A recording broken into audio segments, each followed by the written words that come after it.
সারাদিনের নিউজ বৃত্তান্তে আপনাদের স্বাগত। আপনাদের সঙ্গে রয়েছি আমি অনিন্দিতা। দেশ থেকে রাজ্য, শহর থেকে গ্রাম, দিনের গুরুত্বপূর্ণ খবর নিয়ে শুরু করছি সারাদিনের নিউজ বৃত্তান্ত।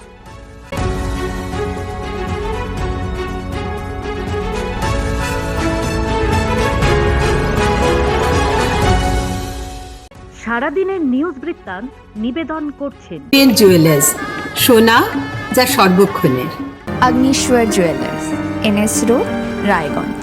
শ্রী ঢাকা জুয়েলার্স, আভিজাত্যের গয়না। ত্রিনয়নী জ্যোতিষ কার্যালয়, শ্যামপুর মোড়, দেবীনগর, রায়গঞ্জ।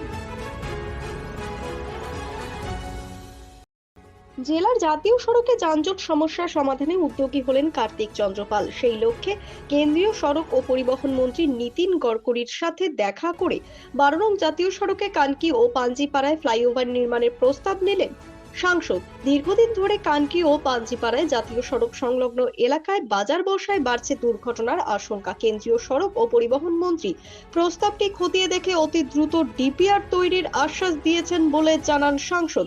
একই সঙ্গে ডালখোলা থেকে দুর্গাপুর পর্যন্ত জাতীয় সড়কে জনবসতি সংলগ্ন এলাকায় আলোর ব্যবস্থা এবং বেশ কিছু জায়গায় আন্ডারপাস, সার্ভিস রোড নির্মাণের প্রস্তাব দেন সাংসদ। আমাদের পাড়া আমাদের সমাধান প্রকল্পে একের পর এক উন্নয়নমূলক কাজের সূচনা করছে রায়গঞ্জ পৌরসভা। এদিন রায়গঞ্জ পৌরসভার উদ্যোগে 18 নং ওয়ার্ডের 140 নং বুথে নতুন প্রকল্পের শুভ সূচনা করা হলো। এই বুথে অবস্থিত রায়গঞ্জ জিএসএফপি প্রাথমিক বিদ্যালয়ের অভিভাবক অভিভাবিকাদের জন্য বসার জায়গা, শেডের ব্যবস্থা এবং শিশুদের সুরক্ষার কথা মাথায় রেখে সুরক্ষা গেট তৈরি করা হবে। বুধবার এই কর্মসূচিতে উপস্থিত ছিলেন রায়গঞ্জের পৌর প্রশাসক সন্দীপ বিশ্বাস, প্রাক্তন উপপৌরপতি অরিন্দম সরকার, প্রদীপ কল্যাণী সহ অন্যান্যরা। কোচবিহার থেকে কলকাতা এই দীর্ঘ পথে মহিলাদের অধিকার, নিরাপত্তা ও আত্মনির্ভরতার বার্তা নিয়ে এগিয়ে চলছে অঙ্গীকার যাত্রা। যাত্রার দ্বিতীয় দিনে রায়গঞ্জে অনুষ্ঠিত হলো অঙ্গীকার সমাবেশ। এদিন উত্তর দিনাজপুর অভ্যর্থনা কমিটির উদ্যোগে রায়গঞ্জের শিলিগুড়ি মোড় থেকে রায়গঞ্জ ইনস্টিটিউট পর্যন্ত একটি সচেতনতা র্যালি বের হয়।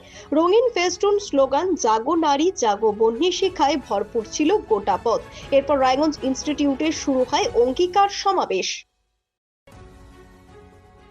ইসলামপুর মহকুমা হাসপাতালের চিকিৎসা পরিষেবা উন্নত করা, হাসপাতাল পরিষ্কার রাখার পাশাপাশি মোট 6 দফা দাবিতে হাসপাতালের সুপারের কাছে দাবিপত্র জমা দেওয়া হয়। বুধবার দুপুরে হাসপাতাল ক্যাম্পাসে বিভিন্ন দাবিতে সরব হন কংগ্রেস নেতৃত্বরা। এর আগেও হাসপাতালের পরিষেবা নিয়ে সরব হয়েছিল কংগ্রেস। এবারে দাবি পূর্ণ না হলে আন্দোলনের হুঁশিয়ারি দেওয়া হয়েছে। প্রতিদিনের প্রতি মুহূর্তের খবরের আপডেট পেতে চোখ রাখুন নিউজ বৃত্তান্তের ফেসবুক পেজে। সাবস্ক্রাইব করুন নিউজ বৃত্তান্ত ইউটিউব চ্যানেলকে।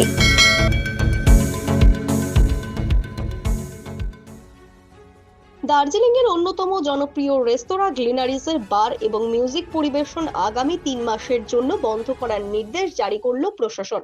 মঙ্গলবার থেকে এই নির্দেশিকা কার্যকর করা হয়েছে। ফলে ক্রিসমাস ও নববর্ষের উৎসব সহ গোটা শীতকাল জুড়েই পর্যটকরা গ্লিনারিজের এই প্রধান আকর্ষণ থেকে বঞ্চিত হবেন।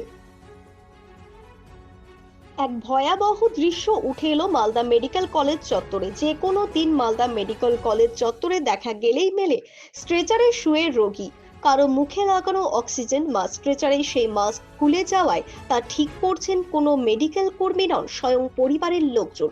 অধিকাংশ মানুষই জানেন না কি করে লাগাতে হয় অক্সিজেন মাস্ক বা নিয়ন্ত্রণ করতে হয় অক্সিজেনের গতি। রোগীর পরিবারের সদস্যদের অভিযোগ, কোনো গ্রুপ ডি কর্মীর দেখা না পাওয়ায় এভাবে সংকটজনক রোগীকে এক ভবন থেকে আরেক ভবনে চিকিৎসার জন্য নিয়ে যেতে হচ্ছে, জানিয়ে ক্ষোভে ফুঁসছেন আত্মীয় স্বজনেরা। সারাদিনের নিউজ বৃত্তান্ত আজ এই পর্যন্তই। সঙ্গে থাকুন, দেখতে থাকুন, চোখ রাখুন নিউজ বৃত্তান্তে। নিউজ বৃত্তান্ত, হলুদ নয়, স্বচ্ছ।